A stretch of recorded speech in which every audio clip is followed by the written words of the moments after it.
And then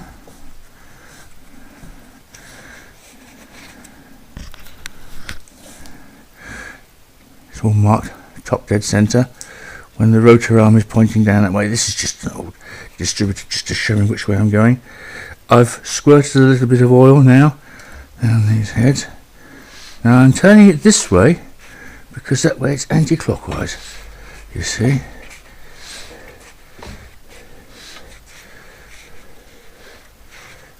There we are, that runs nicely. So now we're going to go around and we're going to check the, we're going to set rather, the initial valve clearances. Okay, so setting initial valve clearances. If you put the distributor in, the finger is now pointing this way towards number 1. This is number 1 cylinder. The piston is at the top and the time mark is at the top. So you can now adjust these rockers so that you've got,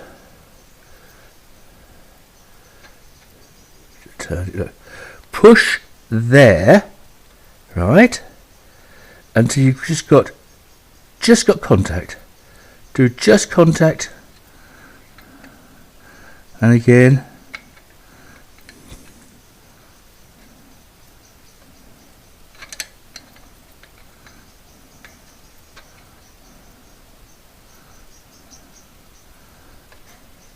push right in. See, just contact. Now once you've got just contact and you're sure about that, half a turn, no more, just half a turn. That is to preload a hydraulic cam follower or tappet. Alright, now then, look, this is the clever bit. We've just done number 1. Just done number 1. Alright, if we turn the engine anti-clockwise 180 degrees,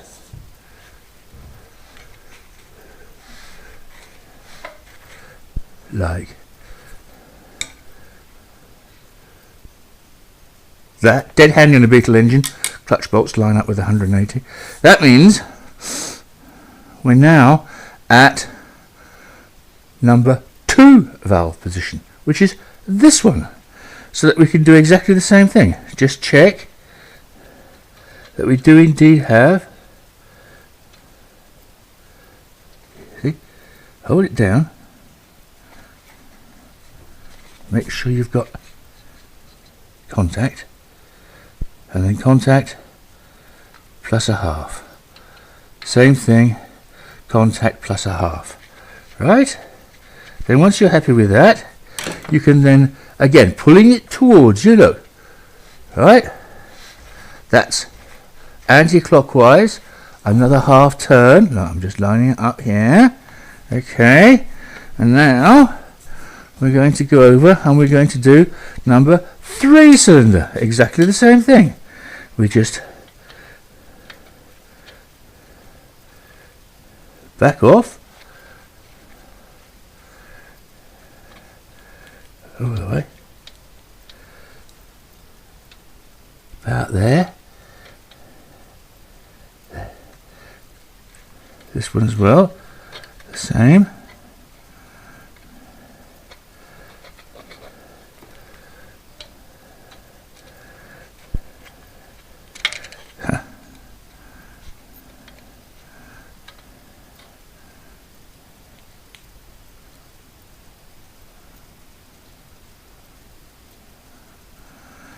Plus half a turn, and then we go around one more half turn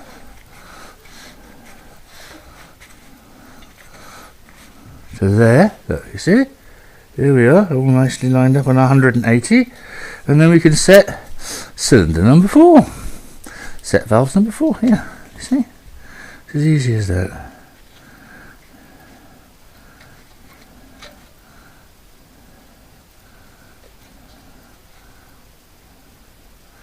contact plus half a turn. Just initially, because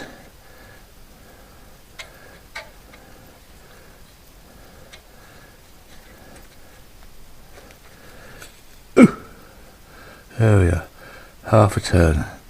That's it. Okay, and then once we're happy with that, then go round and you can do it again by all means, and that's basically your static timing done. Lock everything off, and there we are. There we go. Now, as you can see, ladies and gentlemen, good morning, by the way. The engine is largely built up now. Okay, still got the distributor and the electrics to put in, but as this is a video about cylinder heads, I thought we'd have a look at fitting the rocker boxes like this. These are rocker boxes, and if you don't get these right, then you will have leaks, and if you have oil leaks, that's not good in a Volkswagen. Volkswagens don't like oil leaks. Now then, rocker boxes. Number one, there are cheap ones and more expensive ones. The more expensive ones are genuine Volkswagen. Look, and you can always tell because they're stamped, and there's the VW badge, and even if it's covered in paint, you can usually see it as a dint there, look, on the inside. See, just like that there. Okay, now again, you could buy cheap gaskets. You can get gaskets for a few cents, but you'll be changing them in no time. So these are cork neoprene gaskets, and the way I fit them is this. You just take some grease, there we go, and you run it down the inside, turn it around,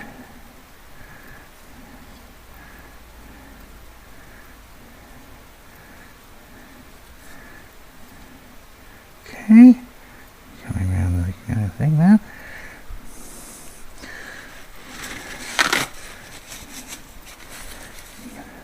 And all you have to do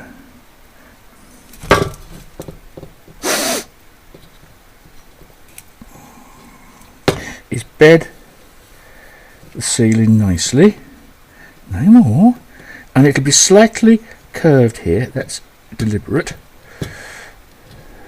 because that fits nice on the inside. Right,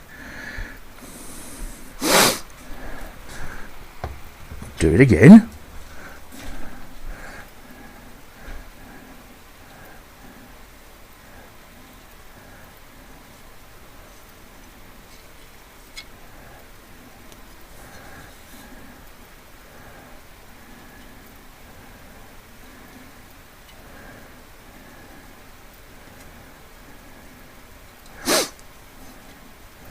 There you go.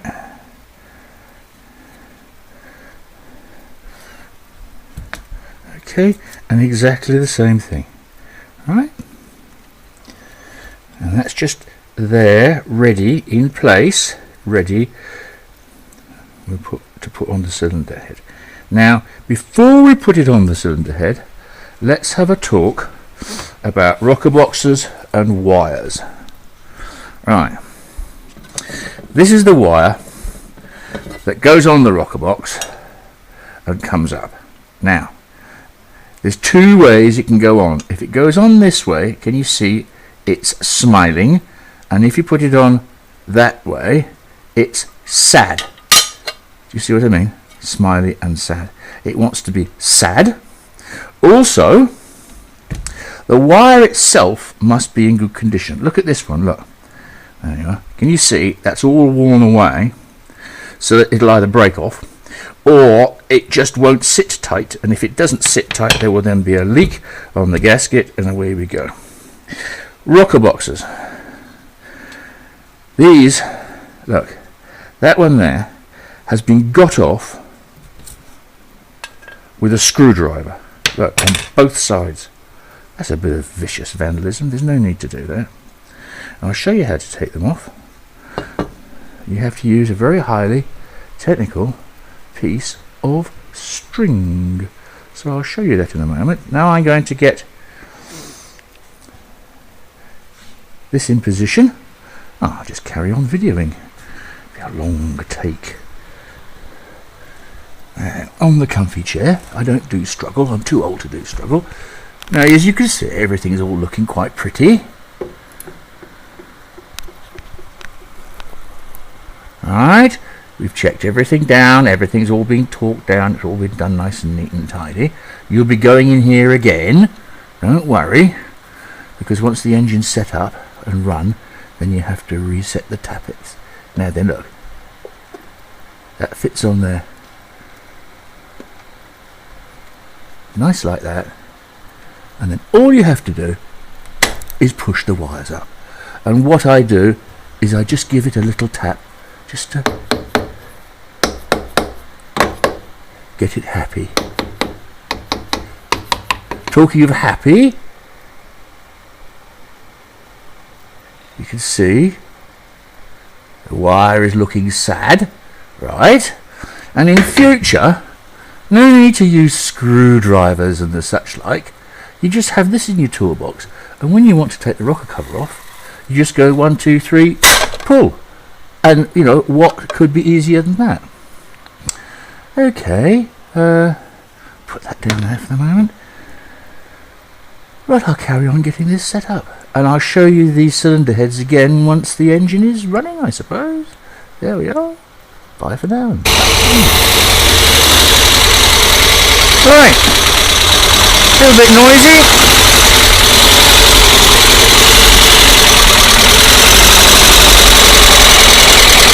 You can tell the tappets need adjusting.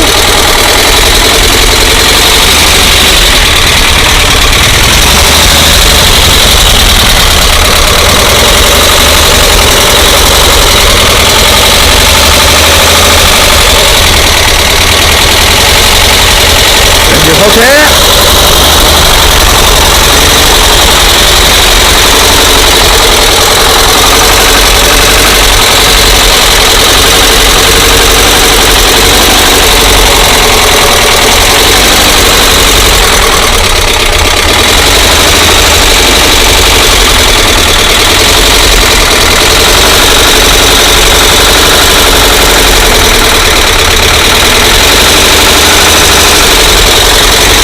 Let it run for 20 minutes or so.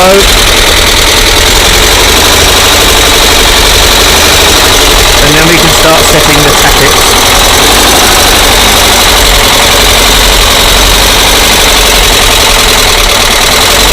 There's no oil leaks.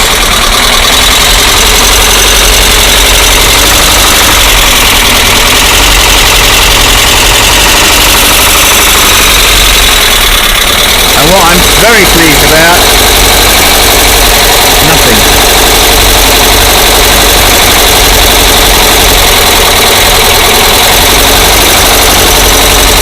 Right, let him settle down for a bit. Okay, ladies and gentlemen, boys and girls, we've now run the engine for 20 minutes or half an hour. Let the paint heat up and cool down and so on. Hello. Well, I thought I would just show you the 1700 upgraded CT engine now that it's back in the vehicle. Now, from the point of view of the barrels and cylinder heads, everything is going very well. I've now put best part of 3,000–4,000 kilometers on the vehicle now, and no problems. I'm getting no crankcase pressure. I can put my finger on there and there's no great problems there. The compressions, which you check on all 4 cylinders, check the compression, take off the positive to the coil, and then you put this into the screw this into the spark plug hole and crank the engine over. I'm getting over 10 bar, 150, 160 psi on all 4 cylinders. One thing worth noticing, by the way, is that because this has this is my standard 14mm spark plug gauge, and because we're using 12mm spark plugs, remember the little ones, you have to get an adapter. And look, I've even got left it in the ticket for you, the tester adapter. You see, goes in at 14, comes out at 12. There we are. Oil pressure gauge, again, that runs nicely. That's the oil pressure gauge connecting point. As far as the emissions are concerned, I mean, I didn't tweak the carburetor since the last time it was done, but as you can see, the emissions is a tick over. Maximum is 4.5, is 2.3. Okay, so that's pretty good. I'm quite happy with that. It's running sufficiently lean, because remember, when this was the DVDA, you had all this system. So I'm very happy with the engine setup. I've taken it up to altitude, I've driven over the Pyrenees and come back again. So the answer to the original question is it worthwhile fitting this performance cylinder head and so on? Yes. It's definitely an increase in horsepower. It's definitely an increase in the drivability of the engine. And would I do it again? Yes. I would go out and buy another kit, and I would have no hesitation about recommending this sort of setup. There we are. Okay, that will do for the AA Performance Products 1700 upgrade video. I hope you enjoyed it. I hope it's been useful, and see you soon.